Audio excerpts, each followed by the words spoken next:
নমস্কার, কেমন আছেন সবাই? সুতপা রান্নাঘরে আপনাদের সকলকে স্বাগত জানিয়ে আজকে আবারও একটি নতুন স্বাদের রেসিপি নিয়ে আপনাদের কাছে হাজির হয়েছি। আজকে বানাবো বাঁধাকপির পরোটা।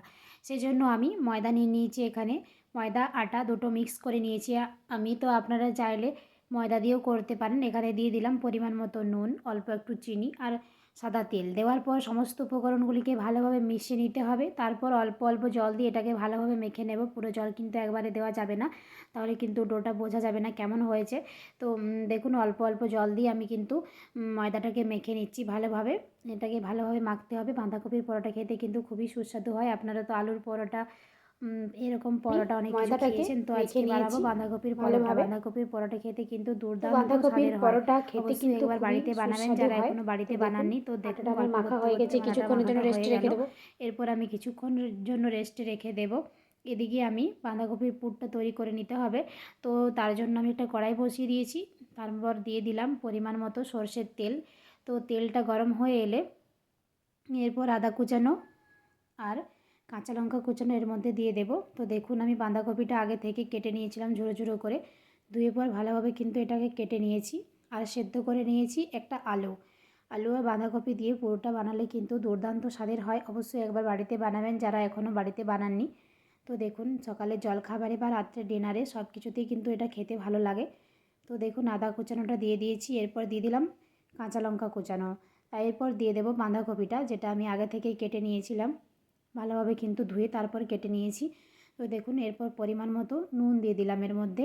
নুন দেওয়ার পর ভালোভাবে নাড়াচাড়া করে এটাকে মিশিয়ে নিতে হবে।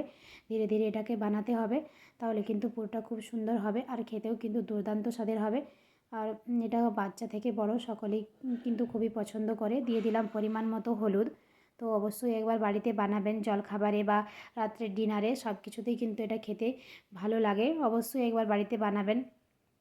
নুন হলুদ দেওয়া হয়ে গেছে। এরপর অল্প অল্প নাড়াচাড়া করে নিয়েছি। এরপর দিয়ে দিলাম ধনে জিরে রসুই মশলা হলুদ। এটা আমি জল দিয়ে একটু অল্প ভিজিয়ে নিয়েছিলাম, তাহলে কিন্তু টেস্টটা অনেক বেশি ভালো হয়। দেওয়ার পর আবারও হালকা আঁচে ধীরে ধীরে এটাকে ভেজে নেব। মশলাটাকে কষিয়ে নিতে হবে। তো এই দেখুন মশলাটা প্রায় কষিয়ে এসেছে, জলটা শুকনো হয়ে গেছে। এরপর আমি সেদ্ধ করে রাখা আলুটা এর মধ্যে দিয়ে দেব। আলুটা দেওয়ার পর আবারও ভালোভাবে কিন্তু মিশিয়ে নিয়ে পুরটা তৈরি করে নেব। তো এই দেখুন অল্প অল্প করে কিন্তু আমি আলুটাকে ভেঙে ভেঙে দিচ্ছি, তাহলে কিন্তু খুব সুন্দরভাবে মিশে যাবে, নাহলে কিন্তু মিশবে না ভালোভাবে। তো চেপে চেপে আমি আলুটাকে দিচ্ছি। আলুটা দেওয়া প্রায় হয়ে এসেছে। এরপর আবারও পুরো পুরটা ভালোভাবে বানিয়ে নেব। তো এই দেখুন পুরটা তৈরি হয়ে গেছে, কতটা সুন্দর হয়েছে দেখুন।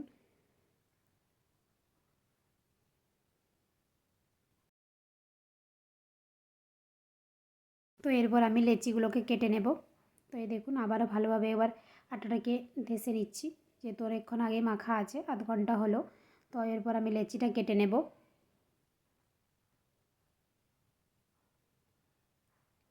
সমস্ত লেচিগুলো আমি এরকমভাবে কিন্তু বানিয়ে নেব। এই দেখুন লেচিগুলো কাটা হয়ে গেছে। এরপর অল্প একটু এটাকে বেলে নিতে হবে। তারপর আমি বাঁধাকপির পুরটা এর মধ্যে দিয়ে দেব। তো এই দেখুন অল্প একটু মেলে নিয়েছি।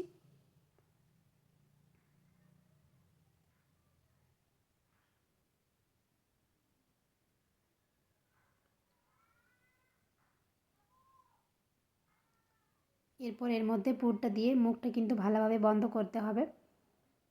দেখুন আবার একটু চেপে চেপে বেলে নিচ্ছি। এরপর আমি বাঁধাকপির পুরটা এর মধ্যে দিয়ে দেব। বাঁধাকপির পুরটা আমি এর মধ্যে দিয়ে দিলাম। তারপর এটাকে ভালোভাবে কিন্তু মুড়তে হবে, নাহলে কিন্তু বার হয়ে যাবে। দেখুন ভালোভাবে কিন্তু আমি পুরটা দেওয়ার পর মুড়ে নিয়েছি। এরপর আমি এটাকে বেলে নেব। হালকা হাতে আলতোভাবে কিন্তু এটাকে মেলতে হবে।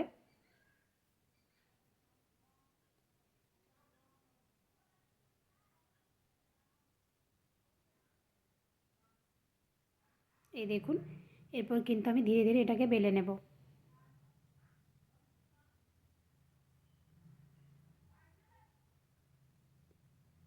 অল্প একটু তেল দিয়ে দিলাম, সাদা তেল।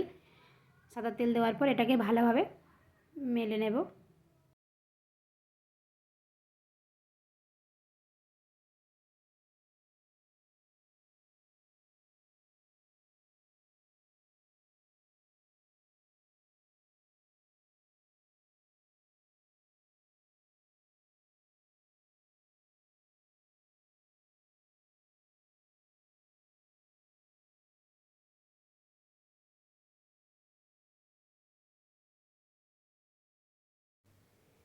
তো এই দেখুন মেরা হয়ে গেছে পরোটাটা।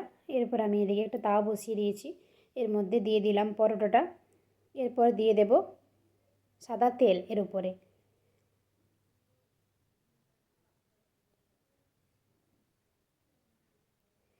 সাদা তেল দেওয়ার পর এপাশ ওপাশ করে ভালোভাবে ভেজে নেব এটাকে।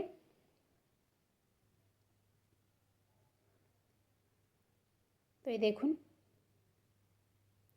এক পাশটা প্রায় ভাজা হয়ে গেছে, আর এক পাশটা আমি উল্টে দিলাম। এরকমভাবে কিন্তু আমি সব কটা পরোটা বানিয়ে নেব।